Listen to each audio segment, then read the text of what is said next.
Hello everyone and welcome back to F1 2019 in the Canadian Grand Prix in Montreal.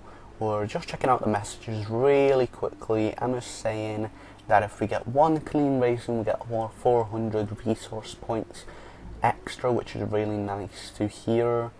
Also we have other messages from Carl and Jeff, just the usuals like with a forecast and the developments that were completed to aerodynamical and to a chassis to aerodynamical and a durability upgrade, which is very, very nice to see.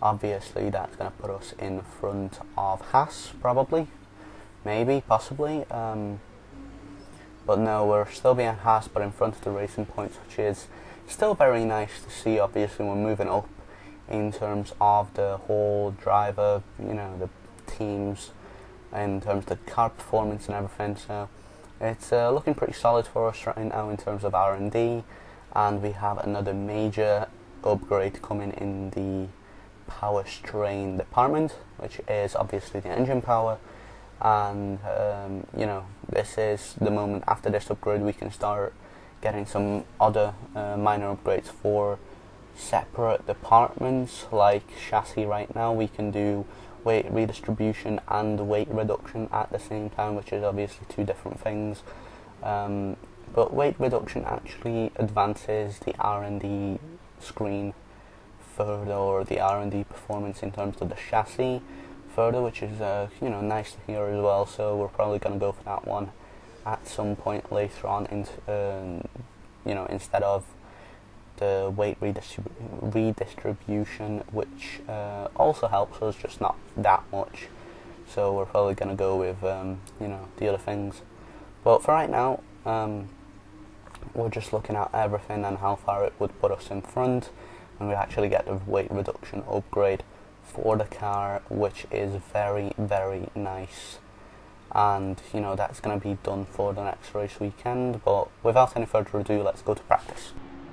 So I don't usually show the practice result as such, but I thought I'd show this one just to show you guys how advanced we are right now coming into Montreal with the whole R&D thing. We're looking really fast.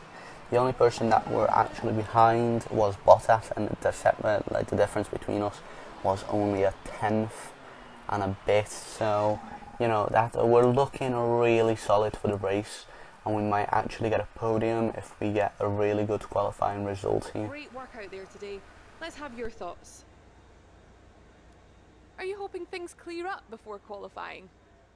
We did have a little issue. I think there was a fault with some sensors or something, so yeah, I hope that's going to sort itself out before the race, or before qualifying actually. It looks like you've really been focusing on research and development this season. Well, I didn't want to, be the last on the grid for a long term, so Great. Well, that's everything. yeah, I thought I'd focus on R&D, and after practice, here we are. We actually smashed all the practice programs. It was really easy to pass every single one of them, and I've actually exceeded all targets, and altogether that passed us quite a few resource points and everything, so that's pretty nice to see. But yeah, just looking at the things, like the messages, we got the weather forecast and just the weekend pre-thing with Jeff and Emma's talking about what we should achieve. But yeah, without any further ado, let's go to qualifying. Hello and welcome from the Circuit Gilles Villeneuve, home to the Canadian Grand Prix, for today's qualifying session.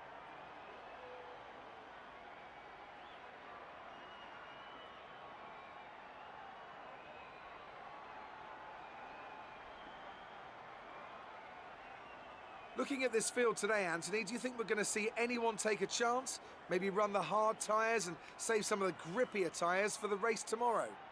Well, I'd be surprised in all honesty. It's only the front runners that really have the pace to get away with that, and even then, at the end of the day, it's a big risk. Track position is the most important thing, and it's rarely worth sacrificing for a slightly more optimal strategy in the race, so I doubt we're going to see anyone trying it. I have been wrong before though. We certainly do see some risky decisions every now and then, and it's a gamble that's sometimes worth taking. But if it were me in the car, I would want to be on the fastest tyre for my qualifying lap, without a doubt. So after our banker lap time, we fast forwarded it to the end of the session. Lando actually seems to be faster than us right now. He actually finished qualifying 1 in P12, and we just about made it through to Q2, which is obviously really nice to see. You know, just looking at everything, and we were actually quite close to going out of the session with George Russell being right behind us, but we only did 1 banker lap time, so we could have improved by a mile towards the end of the session.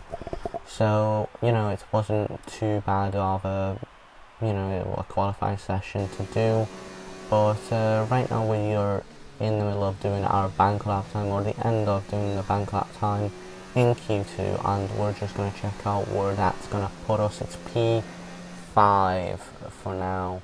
But obviously we can still improve on this. Like right now we just got the corner really badly, but this is the end of Q2, and we just about made it through to qualifying 3 in P7, so that's looking really solid for us right now. And you know, I can't wait for Q3, but as you can see, Lando Norris is actually in P12, so that's not ideal for him. He couldn't make it through to Q3, and that's sad to see, because if I wouldn't have posted a better lap time right now, he would be starting right in front of me. But you know, we did a second lap time just to improve on our banker one, and in Q3 we are right now, we're in P10, just moved down to P10 actually, but this is the end of our banker time. Just to set a lap time in Q3 for the first time, and that actually put us in P7, so we're not at the front of the grid but at the end of the session with barely any time left in the session. We actually go out for a second lap, but as you can see, the checkered flag has already fallen and been waved as we are about to cross the finish line to go from P10 to P6, I think it was.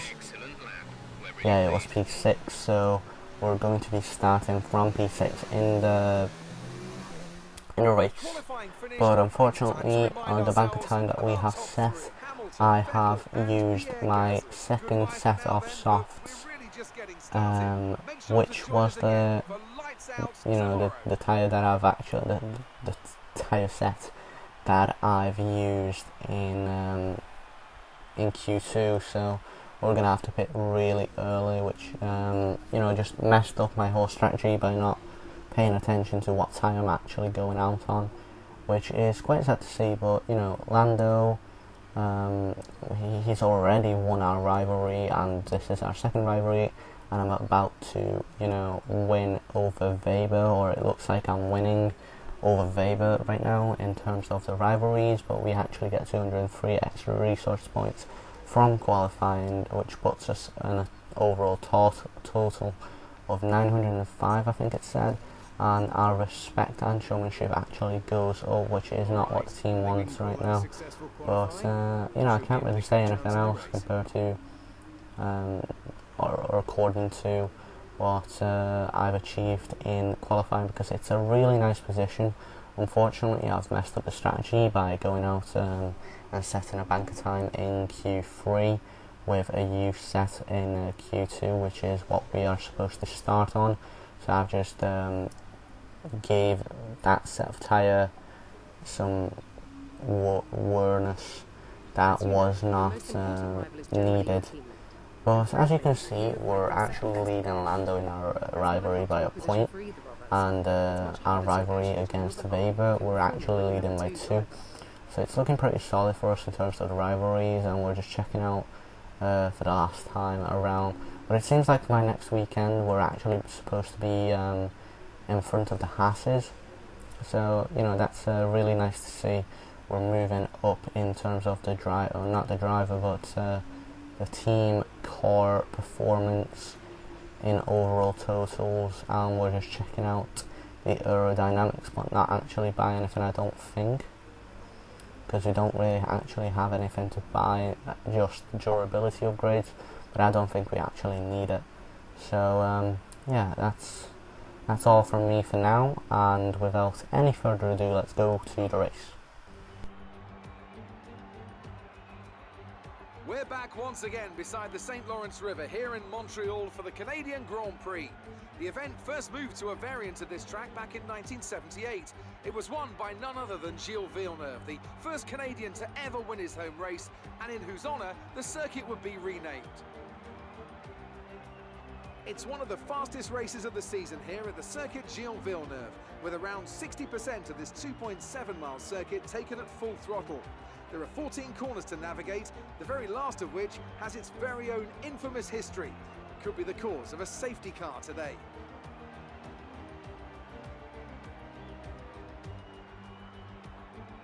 With me today, of course, is Anthony Davidson. Let me ask you about Racing Point.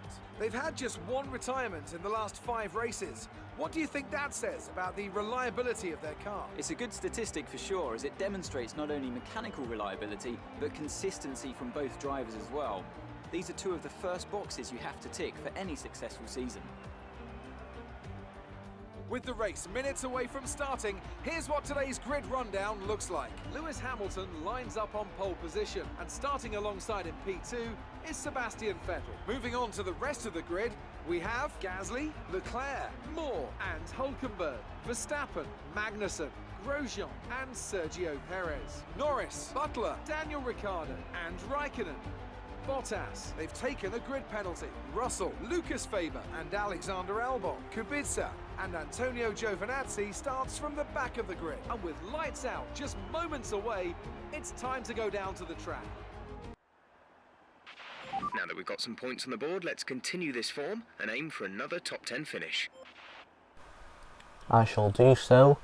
My man Jeff, we just looking at the strategy and how we could change it, so we could actually make up some time, but we didn't actually decide to change anything because we couldn't.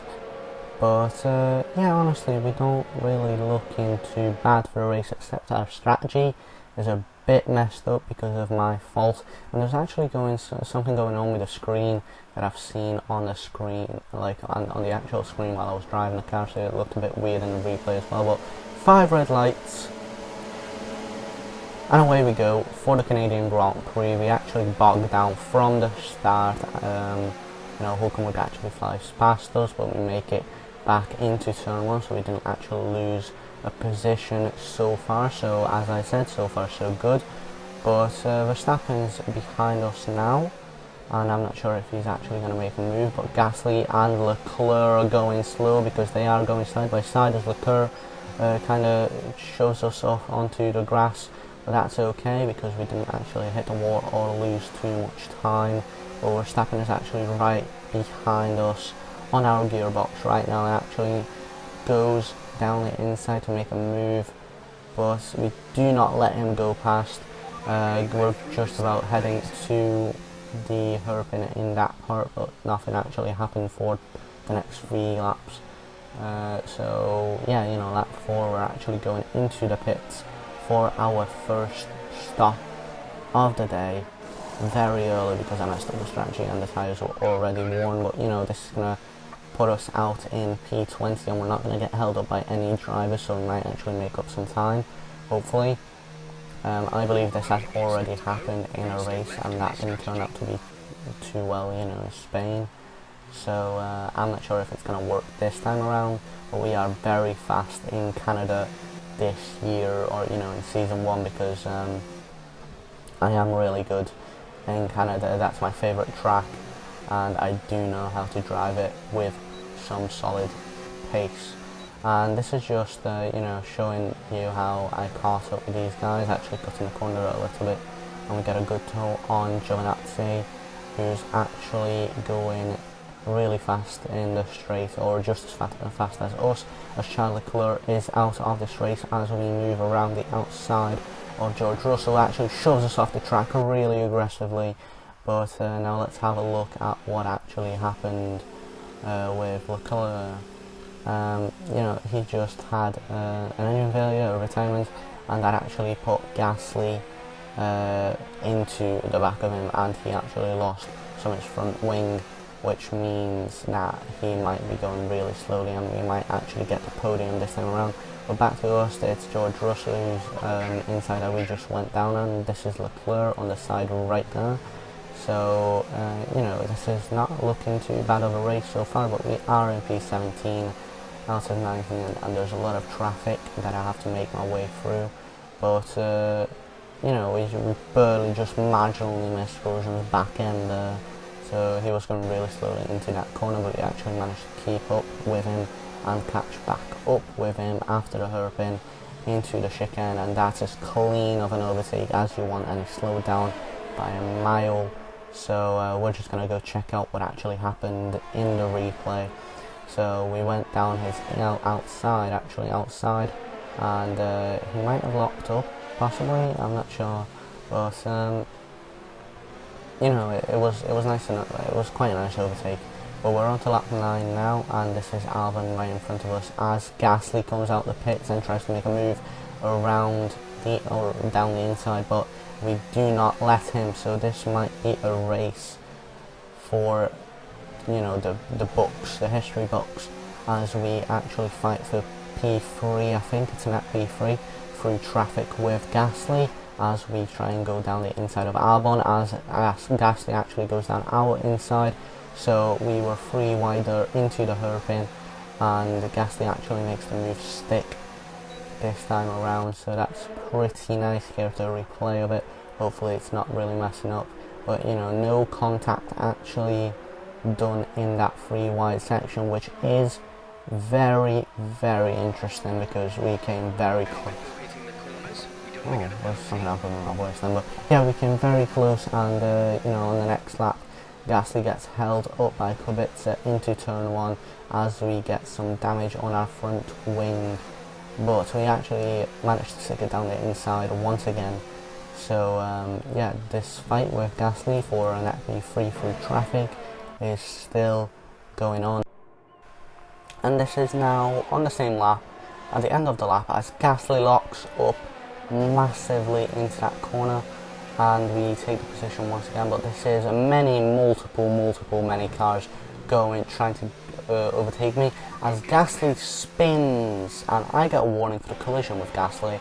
So let's just have a look at what happens with 3 cars trying to overtake me. So I'm weaving all over the place to try and not get them, and he actually locks his tyre with mine, and I make him spin as he loses a part of his front wing. So that's not ideal for him whatsoever. But you know, it's very sad to see, especially because this is now Lando Norris with one of the run-ups retiring of the race. So you know, and I think that might be Verstappen behind Lando, just a few seconds up the road from me, not in front but behind, as both of these guys are actually making a move down on my inside. But I actually go into the pits, just dive in really quickly, not get held up by anyone, and possibly get a good place, as the pit stop guys actually changed my front wing for some reason. So you know, it's gotten really interesting really quickly, because that might be our podium finish gone from us. That's us waving goodbye from the podium finish, which is very, very, very sad. It's actually depressing, and I did have a look if I can go back and tell him not to change my front wing, because I didn't actually lose that much time each lap, but I could not. But this is now Verstappen, a very angry Dutchman, trying to go around our outside into, you know, I think that's the 3rd turn of the track. So you know, it's not ideal for us to get held up by Verstappen, who's only just came out the pits. But I think I got hit from the back by Hulkenberg, possibly, and actually nudged Verstappen quite a bit in the hairpin. So we have 3 laps left, not 3, 5 laps left, as Hulkenberg actually goes down our outside, and we also got mucked up by 2 other people, but we just dive it in between the 3 of them. Very nice move, but Verstappen actually goes into the pits once again for some unknown reasons. But there is blue flags just behind us as Butler actually makes way for Lewis Hamilton, and we're going to have to right now as well. So, you know, with 3 laps left, we have not much to do other than, you know, try and keep with Hamilton, because this blue flag could not have came at any better time. Lewis Hamilton was really pacey throughout the whole weekend, and you know, if we can keep with Lewis Hamilton, get a DRS in a couple laps, just, you know, it would be very, very nice, and we could actually keep P4. But as you can see, that strategy actually worked out, as we get DRS for the next 2 laps. But the thing is that because we got lapped, our race is only 34 laps now, so it's given the opposition from, you know, everyone behind me 1 less lap to actually catch and overtake me, which, you know, is very, very good to hear for us. It just gives us more of a breathing space, especially because we do have like a second or a second and a half difference right behind us between me and Butler. So that's very good, and we, as you can see, we actually keep up with Lewis Hamilton in this lap so far. So, you know, so far so good. It's really nice, and we actually only have 2 laps left, in which we might not even have to race anyone behind us, which is very nice. So on our final lap after Grand Prix, Lewis Hamilton actually started going really fast and left us in the dirt, which means we no longer actually got the DRS, but Butler was, you know, 5 seconds behind us, if I read that right. It's either 3 or 5, but I think it might be 5. So, you know, we're waving all over the track. We're really happy we got P4 in this race, unless we get a corner cutting penalty, which gives us like 5 seconds penalty. So, you know, but we didn't, because we went really slowly. And racing Lewis Hamilton, congratulations to him. But we need to be congratulated even more, as we got P4 in our McLaren car in the first season of the career mode, which is very, very nice, and a really good position for us. It's a really good result for every single one of us. Anthony Davidson, how do you think they were able to set themselves apart today? Well, I think it was clear what the main contributing factor out on the track was today: speed. I know it sounds like an obvious thing to say, Crofty, but fast cars win races, and we saw that today with our winner. After an excellent performance at the Grand Prix, I'm sure there'll be plenty of celebrations tonight amongst the Mercedes team, and they certainly deserve it.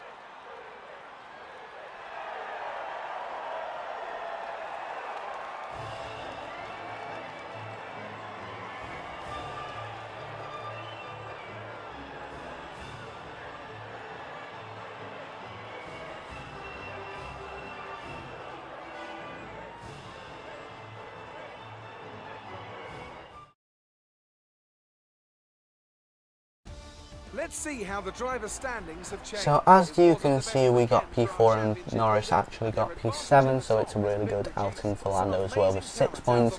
That's an overall of 18 points in this race for the McLaren team, which you know, might actually put us in front with a couple places in the Constructors' Championship.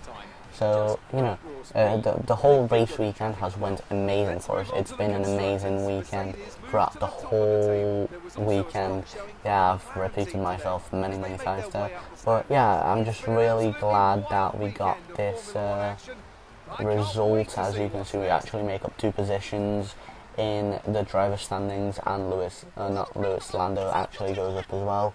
And I've just sped up this interview because I could not be bothered with doing all of these things. Yes, I've read most of the stuff, thank you very much. But you know, there's just a couple of questions, Devon and everything, and what my secret is to breaking expectations. It's honestly just me being really good around Montreal as a track. So yeah, looking at the results in terms of rivalry, we go up 4 points while Lando only goes up by 2, and the same thing happens with between me and Weber. So I'm 10 points away from winning the rivalry with Weber, and you know, I'm doubling Lando's rivalry points as of right now. So it's looking really solid for us in terms of the rivalries all around. We might actually win the second rivalry against Lando, which it would be very nice to see. Also, it's just this is counting all our resource points for the race weekend, and I respect the team has went up by a mile. So this is just Emma congratulating us on a nice result in the race, which is, you know, I'm looking for those congratulations all around. But the debrief from Cal and 2 interview transcripts from Emma. But, you know, we're just gonna get a quick read through, but I say this every time. If you want to have a read of it, of every word and stuff, you can. I'm not going to read it out for you because I can't see it for 1, and for 2 it would take a very long time, which I'm not willing to give, because this video is not very long and I don't want it to be very long. So yeah, Butler's also going up and stuff, so it's a very nice, it was a very nice race, very nice result, and hopefully we can do this in the next track as well. I'm not sure what race that is. I think it might be Britain. No, it isn't. Yes, it is. It is, I believe so. So anyway, let's go to next race weekend, and I will see you guys in the next video. So thanks so much for watching this video. If you liked it, press the like button, don't forget to comment, subscribe, and I will see you guys in the next video. I'm just going to leave you with the race highlights, so enjoy those, and yeah, goodbye.